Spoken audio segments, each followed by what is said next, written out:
Yo les gens, j'espère que vous allez bien. Aujourd'hui, on se retrouve pour une nouvelle vidéo. Une nouvelle vidéo débrief du match entre Marseille et Rennes. Victoire de Marseille 3-0 au stade Orange Vélodrome. Donc c'est pour la Coupe de France sur les huitièmes de finale. Donc comme d'habitude, n'hésitez pas à liker cette vidéo, à la commenter si ce n'est pas déjà fait. Partagez la chaîne et la vidéo Off the Miss si ça vous a plu. Abonnez-vous à la chaîne et activez la cloche de notification pour rater aucune des prochaines vidéos. Objectif 5000 abonnés, je sais qu'on est incapable. C'est gratos, je vous demande pas payer. Merci à vous. Bon là, on pourrait dire que c'était un match entre guillemets facile, si je peux dire ça comme ça. Parce que déjà Rennes, on sait qu'ils sont là, cette fois-ci, cette année, ils sont vraiment costauds. Et bah non, bah là, cette année, c'était pas ça. Bah, c'était éclaté au sol, j'ai envie de vous dire. Alors bien sûr, on va parler de la compo de l'équipe, des briefs entiers, que les occasions, il n'y en a pas spécialement beaucoup. Bon là, je vais parler aussi du tirage qui aura lieu, le tirage des quarts de finale qui aura lieu du coup jeudi, au dernier match, avant le dernier match qui se déroulera...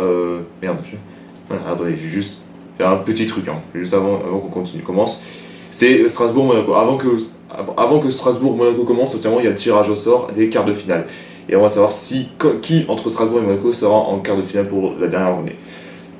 C'est pour ça. Alors, au compo de l'équipe de Young Okash, logique parce que c'est la Coupe de France. Ensuite, Timothy Weah, Balerdi, Medina, Palm et Emerson en défense. Ensuite, Højbjerg, Timber en défense, au milieu de terrain. Je suis pas mal à dire. Mason Greenwood, Nwaneri, Pexao en attaque et en numéro 9 notamment Query, il n'y a pas d'hésitation. Alors oui, vous allez me dire De Jong, t'abuses un peu, vous allez me dire mais tu dis ça parce qu'il est nul De Jong. Non, il est très bon, c'est juste là, Rolly il le garde vraiment dans les bonnes occasions, Roberto Zerbi. Et c'est sa dernière chance parce que finalement là, après le nul qu'on s'est tapé contre le Paris FC, l'élimination en Ligue des Champions, là il a plus le choix. Roberto Zerbi là, il a tellement à faire un gros match parce que si on sortait contre Rennes, c'est out et out, hein, j'ai envie de vous dire, parce que là sinon là, c'est pas possible. Et ben j'ai envie de vous dire que déjà, dès la première minute de jeu, alors là, je sais pas ce qui s'est passé, mais franchement, alerté par Greenwood, file sur le droit et tente le centre, il est contré, mais parvient à chipper le ballon à Merlin dans la surface rennaise. Il s'arrache et centre en retrait pour Guéry, qui trompe Samba de près. Alors là, dès la première minute de jeu, c'est déjà 1-0. Ah franchement je suis choqué parce que franchement là je vais vous dire quelque chose, c'est que là je pensais que c'était serré, bah là non pas du tout. Et bah j'ai envie de dire que il n'y a pas spécialement grand chose, hein, les grosses occasions n'ont pas été vraiment là. Alors il y a eu carton jaune, il y a eu un carton jaune pour Nwaneri pour une semelle sur Camara, mais il était très rangé parce que c'était à l'ennemi du rouge. Je répète un petit truc, il n'y a pas de VAR en 8ème de finale, c'est seulement, alors si je dis pas qu'on est sur en quart ou demi qui commence vraiment à avoir la VAR. Alors je sais plus sûr, mais je sais plus du tout c'est où, donc conséquent, donc du coup c'est pour ça que je dis ça. Après ça il y a eu un changement du côté de Rennes parce que finalement Camara du coup a pris la cheville sur Nwaneri, bah du coup il sentait pas bien et du coup il a pu sortir. Bon après ça pas spécialement grand chose. Un jaune pour Højbjerg parce qu'il a pris un coucou de Al Tamari, j'ai dit un peu mal à dire, je suis désolé. Voilà, donc 8 ans, 1-0 entre les deux équipes en réalité. Je dis seulement les grosses occasions, mais les grosses occasions il n'y avait pas spécialement en réalité. Bon déjà on recommence, bah du coup on reprend la deuxième mi-temps et déjà suite à une relance lointaine de Samba, le ballon était récupéré par les Marseillais au centre de terre, au centre de terrain, excusez-moi, où il hérite du ballon dans l'axe et il passe à l'extérieur vers Greenwood et totalement seul, le mec il trompe complètement Brice Samba, c'est pour ça que je dis ça, et bah du coup 2-0 pour l'OM. Je pense que déjà entre détail, on a déjà vécu ça contre le Paris FC, il faut pas qu'on subisse une seconde fois. Et ben j'ai envie de dire qu'après ça, Nwaneri il sort à la place de Nadir, où il y a eu un changement à 46e minute de jeu, pas spécialement grand chose à dire là-dessus, pas de grosses occasions, si on peut dire ça comme ça. Ensuite à 69e minute de jeu, Timber qui sort à la place de Kondogbia qui a été un grand fantôme si je peux dire ça comme ça.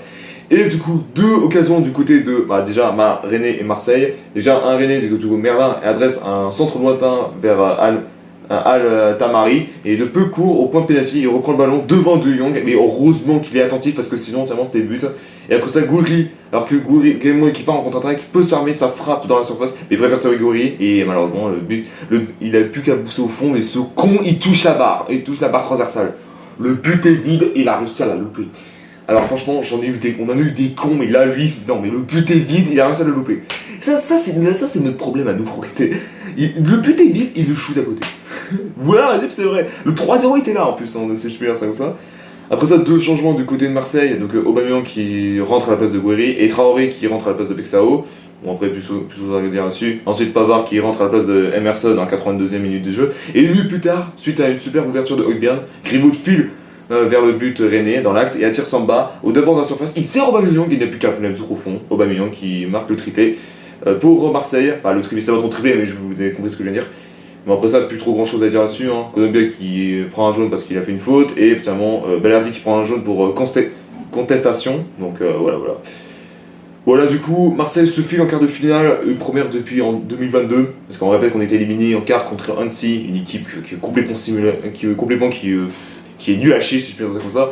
Et j'ai encore la rage un peu sur ça, parce que tellement Annecy, j'ai rien contre eux, mais après, tellement ils faisaient que de simuler, et je comprends pas comment ils ont fait pour aller en demi-finale, parce que à part tricher, c'est tout ce qu'ils savaient faire. Donc du coup, c'est pour ça. Voilà, donc du coup c'était tout pour le match, etc. Tirage au sort jeudi, et je vous dirai qui affrontera qui en quart de finale. Merci à tous d'avoir suivi cette vidéo, n'hésitez pas à liker, à la commenter si ça vous déjà fait. Partagez la chaîne et la vidéo à vos amis si ça vous a plu. Abonnez-vous à la chaîne et activez la notification pour rater aucune des prochaines vidéos. On se retrouve très bientôt pour une nouvelle vidéo. Peace.